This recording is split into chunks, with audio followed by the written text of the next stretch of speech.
What if I told you that right in front of you is the easiest brisket method possible and it yields some of the most incredible results? These briskets here were done with the foil boat method in those pellet grills, and I'm gonna show you exactly what it takes to make these super simple and super delicious briskets with the minimal amount of effort. Now let's get started. Brisket can be intimidating, and you know what? I don't blame you. When you've got a 50 to 100 pound piece of meat that's gonna take all night and all day, and it might not turn out well, I don't blame you for being nervous or afraid to do it. But I'm gonna show you a method that I have done many times that is minimal effort and high payoff. This is my favorite method to cook brisket, and honestly, out of everything I've ever done, it is the easiest. Now let's get started. When it comes to brisket, I buy mine typically prime from Sam's Club or Costco. Sam's Club around me is the one who's been carrying prime lately, and I usually shoot for about the 14 to 17 pound brisket, usually aiming towards that 16 or 17, knowing that I'm gonna trim a little bit of that off, and I'm gonna end up with like a 15 pound brisket at the end of the day. One of the things that I look for when I get my brisket is I wanna see marbling on the flat. The more fat that I can see marbled into the meat itself, the juicier this is gonna be as it cooks down. The next thing that I look at is the point. Some briskets, when you get these whole briskets, you're gonna have a small point, sometimes the size of just a Nerf ball. I like to get something a little bit bigger when I have the opportunity to.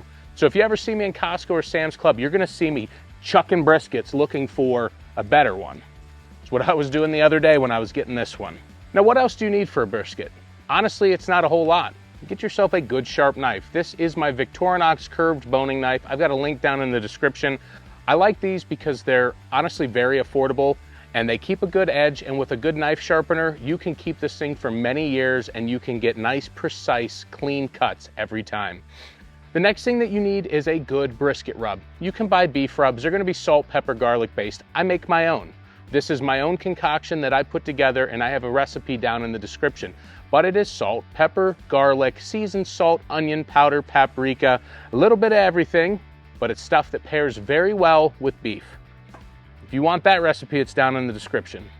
The last thing that we're gonna need is a binder. Most people use yellow mustard for a binder. I don't care what you use, mustard is easy. It's just about making the rub stick. It doesn't result in anything in terms of flavor or anything related to that. Mustard is fine, you're not gonna need a lot of it though. Now let's get this brisket opened up. Now, one of the most important things is just to clean it up, pat dry it off a little bit to get a better understanding of what we're working with.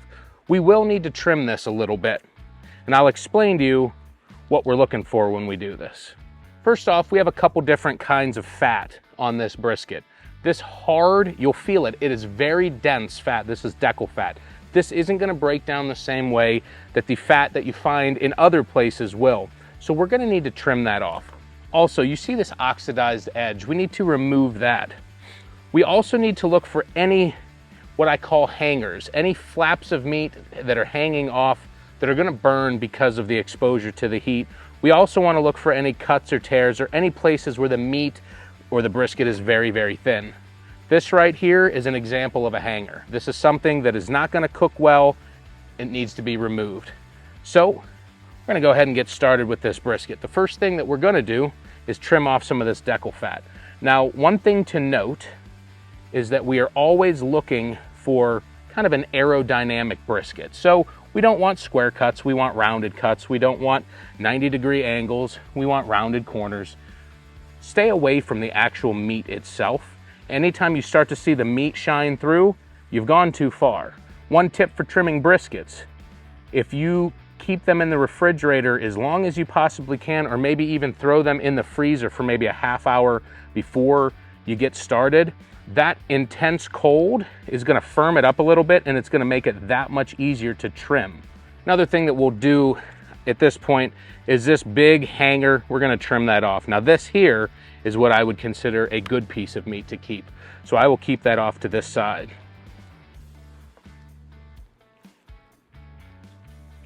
Now this oxidized flesh along the side, we're just gonna cut right down the edge of this brisket and remove a giant slice of it. This is gonna go to the not so great pile.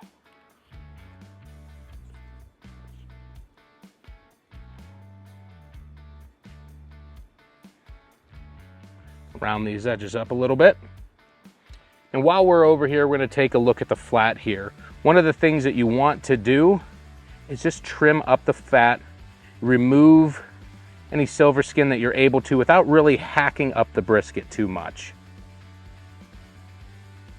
Things are starting to shape up here a little bit. Let's go down here towards the point. We're gonna clean up some of this fat here. Literally just a giant chunk of fat. Now we're gonna flip it over. We're gonna take a look at this fat cap here. Now they say about 1/4 of an inch at most. I trim a little bit if I see some large hunks of fat, but the reality is I'm not doing a ton to the back. Now look, is this a competition trim brisket? Absolutely not. But this is a great brisket for some backyard barbecue, and it's a super easy way to do it. Now, let's get this area cleaned up, and I'm gonna show you how we season it. Now that we've got this brisket trimmed up, I'm gonna show you a little trick that I like to do that helps the rub stick, and I think it results in some better bark. I take my knife, I take it perpendicular to the surface, and I scrape with the grain.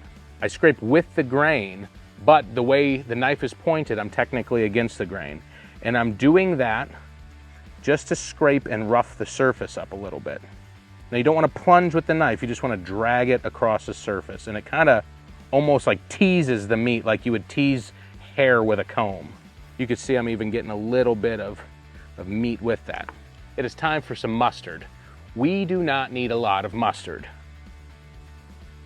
All we're looking is basically a primer, like you would paint, just to get the rub to stick. As you can see, it's getting just a little bit of a yellow tint to it.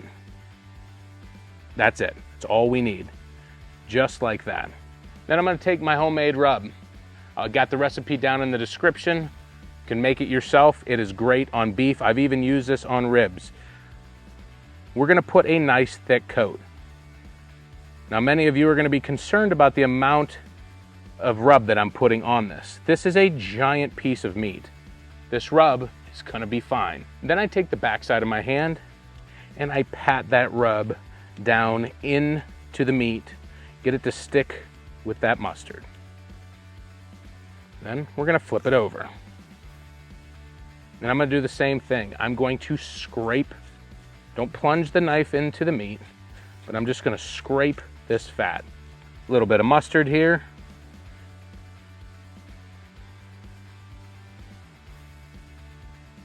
Back at it with my rub again. Put a nice thick coat on this as well.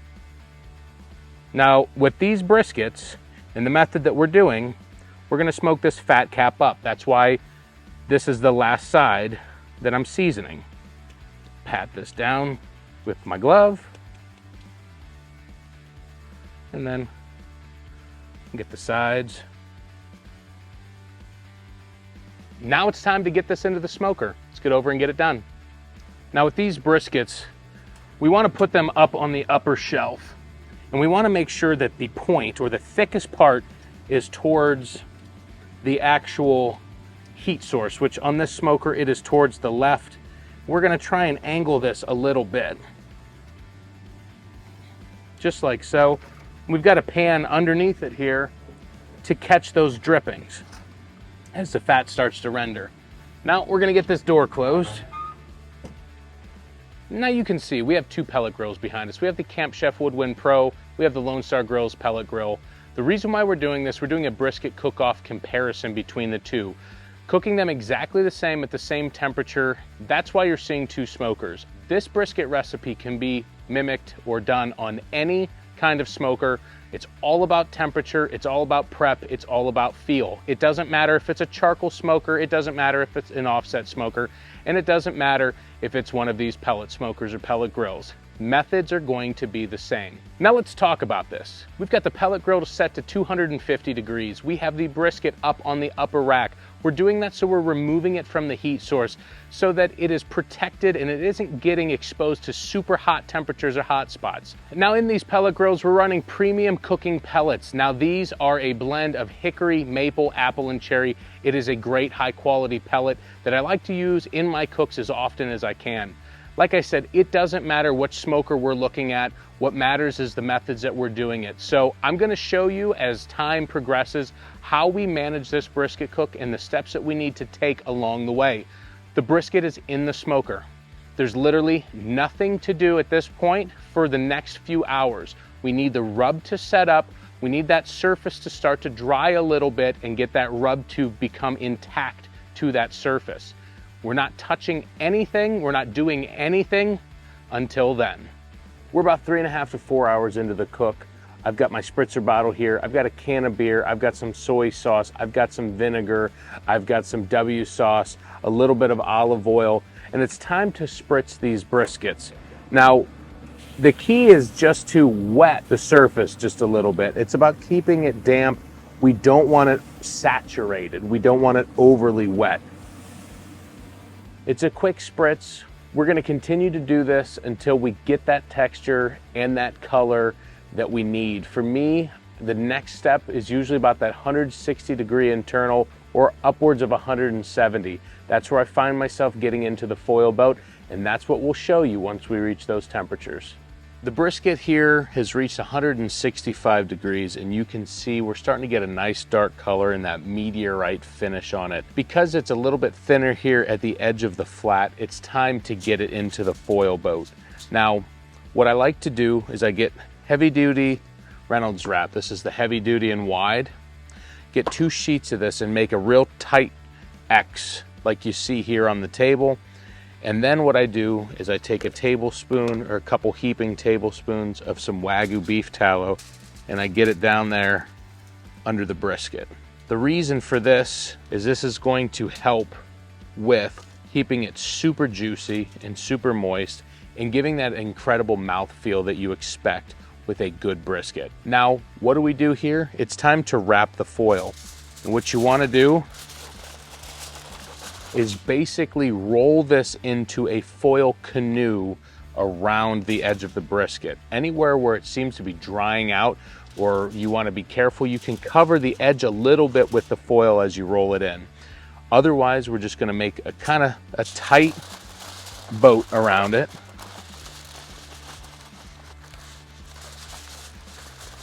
And like I said, because this side is a little bit thinner, I'm actually going to kind of cover the edge of it a little bit with that foil. Just about like that. It's like a little foil canoe and it's back into the smoker. And we're gonna continue monitoring the temperature and we're gonna continue monitoring that feel. Now for me, I've found that when I hit around that 200 to 202 degrees, sometimes 203, but usually that's starting to push it.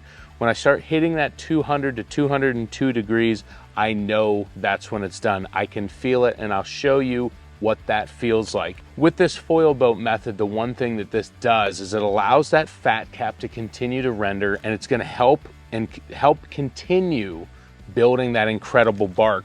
So not only are you gonna get a tasty and tender and juicy bite, you're gonna get a super good and almost crispy bark from this foil boat method because we're leaving this fat cap exposed the entire cook. So now that we've got this pretty much ready to go back into the smoker, let's do it. The only thing is you got to be careful not to rip the foil. Now we're at about the 8.5 hour mark, and now the question is this about done? And we're reading 202, 202, and it 202, and it is so soft. It is exactly what we're looking for. It's supposed to feel like we're sticking this probe right into butter. And that's exactly what we're doing. It is time to get this off the smoker and get it into the rest period. Now for these foil boat briskets, I recommend having some medium-sized foil pans available so that when you take the brisket out of the smoker and it's time for that rest session, we can put it in this for easy transport. Sometimes they fit a little weird, sometimes you have to bend the pans just a little bit to get them to sit in there. This one was just fine. The nice thing about this is it allows the juices in that rendered down tallow to still sit tight around the brisket while it rests. And for easy transport, we've got that pan. Now you're probably asking, well, what is a rest period? I have heard of people resting brisket 30 minutes, and that is a total mistake. My goal is when I get it off the smoker, I bring it out here, I get it into a foil pan like you see here today, and then I let it come down in temperature a little bit. So maybe 20 minutes or so out, just like this.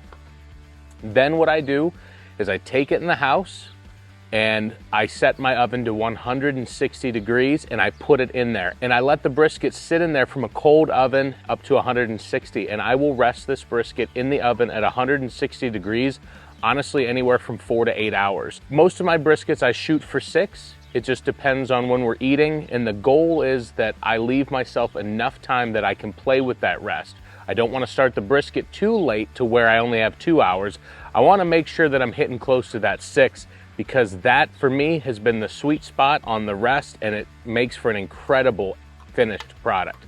So let's get this into the house, into the oven, and get that rest period started. When it comes to pellet grill briskets, it doesn't get any easier and better than the foil boat method. I, to this day, have made the best brisket that I've ever made, and it's always been through the foil boat method. And honestly, it is one of the easiest methods that there is. Now, none of that means anything until we give it a try. So let's give it a cut. Now, you're probably asking, why do I have 2 briskets and why are they both already cut? Now, I'm filming 2 videos at once. We use the exact same method on both of these briskets, and I've been using this footage for 2 different videos. This video that we're concerned with right now is how the heck we cook this easy, super, and delicious brisket using the foil boat method on a pellet grill. The other video is comparing briskets and comparing the results between both of these pellet smokers behind me. Those results were great. You can find them in a video. I'll link it at the very end of this one, but it's time to give this a taste. Now, I'm going to pick the one that we have declared the winner from the comparison video, and I'm going to talk to you a little bit about how I judge brisket. Now, I am not a professional barbecue judge. I am a guy who likes to eat, obviously, and I feel like I make some pretty darn good barbecue when I cook out here.